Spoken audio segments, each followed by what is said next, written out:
अस्सलाम वालेकुम। वालेकुम अस्सलाम अब्बू। मेरे बच्चे, क्या तुम आज पैगंबर की कहानी सुनना चाहते हो? पैगंबर की कहानी? माशाल्लाह, ये तो उम्दा बात लगती है। मैं जरूर सुनना चाहूंगा। इंशाल्लाह। ये कैसा रहेगा कि मैं तुम्हें आज पहले पैगंबर की कहानी सुनाऊं?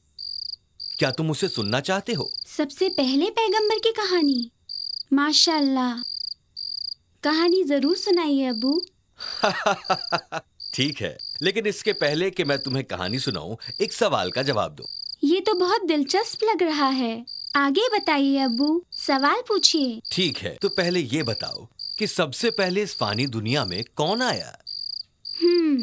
कोई इशारा तो दीजिए। ठीक है, इनमें से एक को चुनो। आदम अलैहिस्सलाम, केन या इब्लिस? मुझे जवाब पता है, वो थे आदम अलैहिस्सलाम। माशाल्लाह, तुमने सही जवाब दिया। तो ठीक है, मैं अब कहानी सुनाता हूँ। बिस्मिल्लाह। कहानी पैगंबर आदम अलैहिस्सलाम की।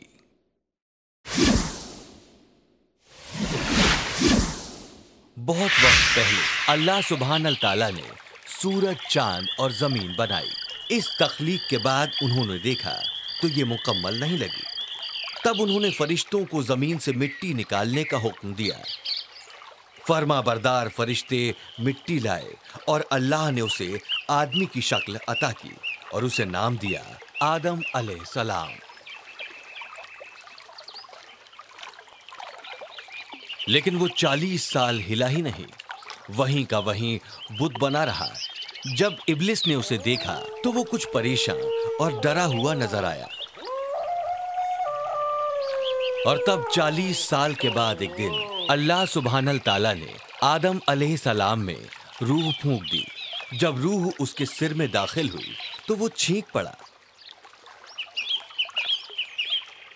और जब रूह आंखों तक पहुंची तो उसे चारों तरफ जायकेदार खाना दिखाई दिया।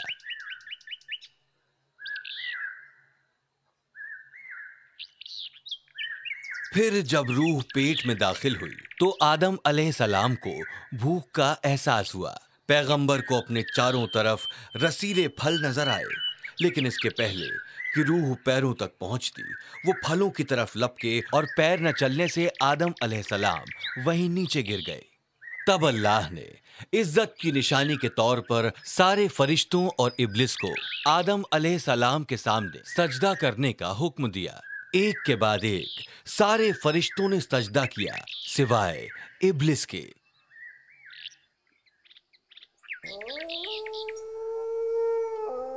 इब्लिस ने कहा कि वो पैगंबर से बेहतर है क्योंकि वो आग से बना है।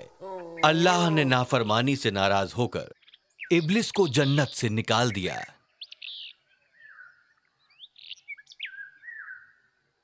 उस दिन से इब्लिस को शैतान कहा जाने लगा और उसे जहन्नुम में फेंक दिया गया। शैतान अब इंसानों से बहुत नाराज था क्योंकि उनकी वजह से उसे जन्नत से निकाल दिया गया था। इसलिए उसने इंसानों से बदला लेने के लिए उन्हें गुमराह करने की कसम खाई। फिर अल्लाह ने आदम को जन्नत के सारे जानवरों और पंछियों के नाम सिखाए। शेर, भेड़, ऊंट, हाथी, फाख्ता, मोर और भी बहुत सारे। अल्लाह ने पैगंबर से कहा कि वो बागीचे से कोई भी फल खा सकते हैं सिवाय एक के। अल्लाह ने पैगंबर से कहा कि उन्हें इल्म के पेड़ का फल नहीं खाना चाहिए क्योंकि ऐसा करना हराम है। और वो अपना ज्यादातर वक्त जन्नत के जानवरों के साथ खेलकर बिताने लगे। कुछ साल बाद पैगंबर वहां अकेले पड़ गए क्योंकि जन्नत में कोई और इंसान नहीं था। अल्लाह सुब्हानल ताला ने ये देखा और आदम के लिए शरीके हयात बनाने का फैसला किया। उस रात जब पैगंबर सो रहे थे तब अल्लाह ने पहली औरत की तख्लीक की।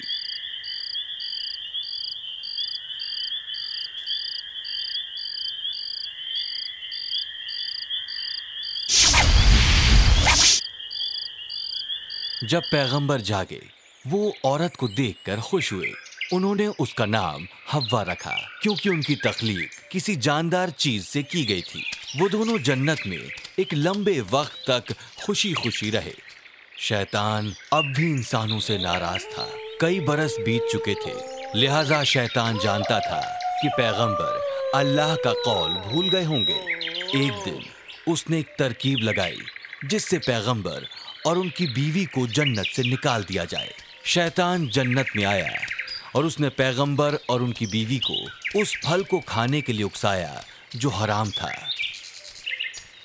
पैगंबर और उनके शरीके हयात ने अनजाने में ही उस दरख्त के फल को तोड़ा और खाने लगे, पर इसके पहले कि वो फल को पूरा खा पाते उनसे बड़ा गुनाह हुआ। अब वो दर्द, उदासी और शर्म से लबरेज हो गए। अल्लाह के मना किए हुए इल्म के फल को खाने के बाद उन्हें एहसास हुआ कि उनके जिस्म पर कोई पैरहन नहीं है, इसलिए उन्होंने अपने आप को ढांकने के लिए पत्तों का इस्तेमाल किया।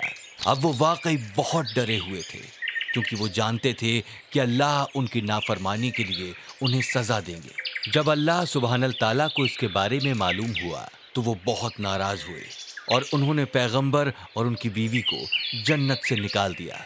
पैगंबर और उनकी बीवी को काफी लंबे वक्त तक पैदल चलना पड़ा और आखिरकार वो एक नदी के किनारे पर जाकर बस गए।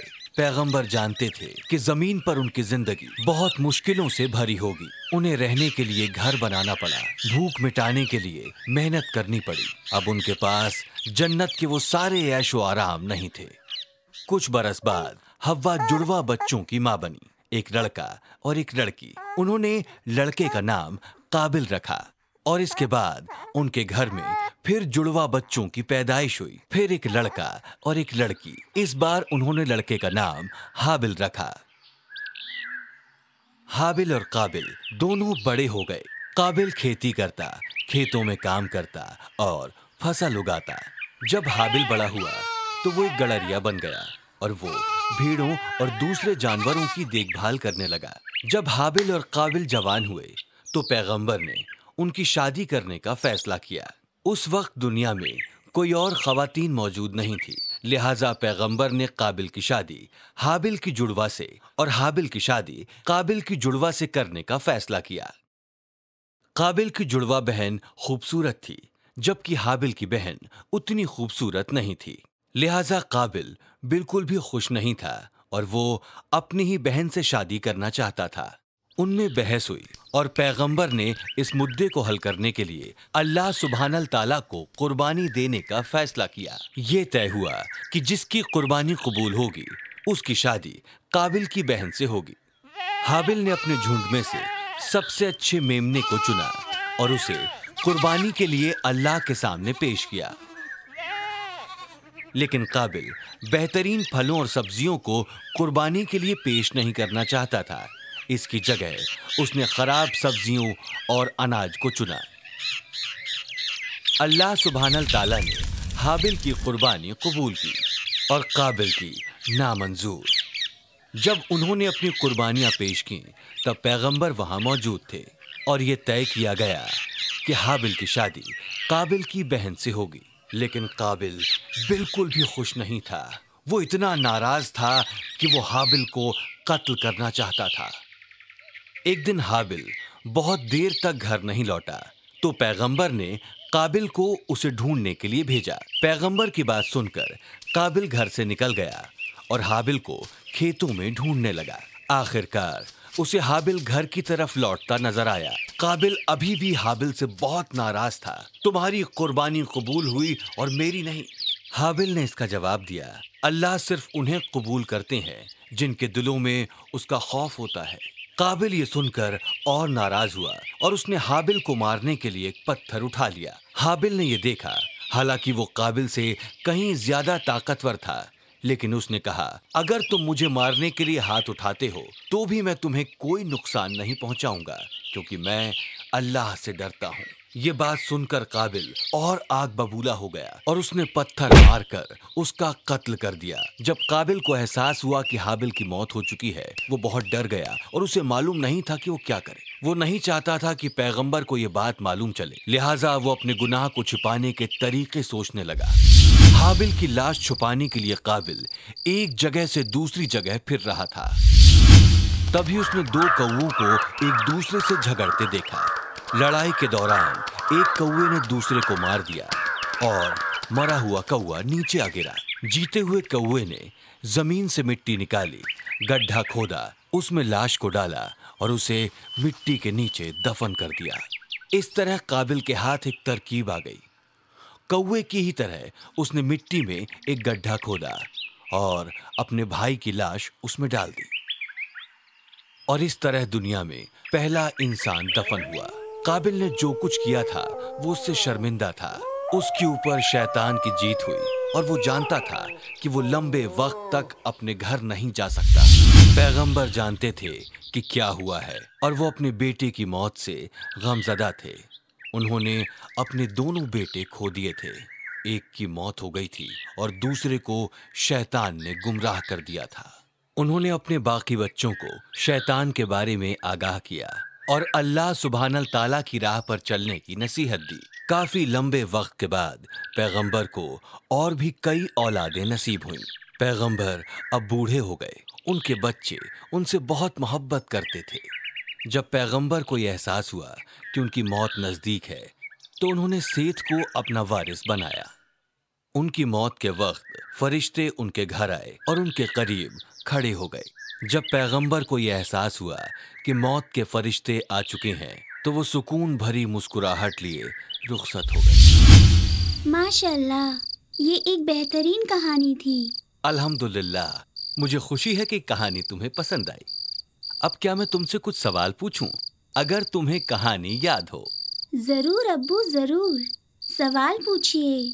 हाँ, तो मुझे उस पहले इंसान का नाम बताओ जिसकी तख्लीक अल्लाह ने की थी। वो थे आदम अलैहिस्सलाम। बहुत खूब।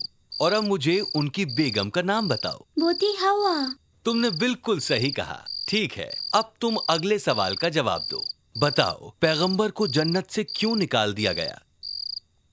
उन्हें मना किया गया था इल्म वाला फल खाने के लिए, इसीलिए अल्लाह ने उन्हें जन्नत से निकाल दिया। मैंने सही कहा ना अब्बू? बिल्कुल सही मेरे बच्चे। और अब अगला सवाल, मुझे पैगंबर के पहले बेटों के नाम बताओ। वो थे काबिल और हाबिल। माशाअल्लाह, तुम सारे जवाब बिल्कुल सही दे रहे हो। चलो देखते हैं क्या तुम इस सवाल का जवाब दे पाते हो। काबिल का रोजगार क्या था? वो एक किसान थे। बिल्कुल सही।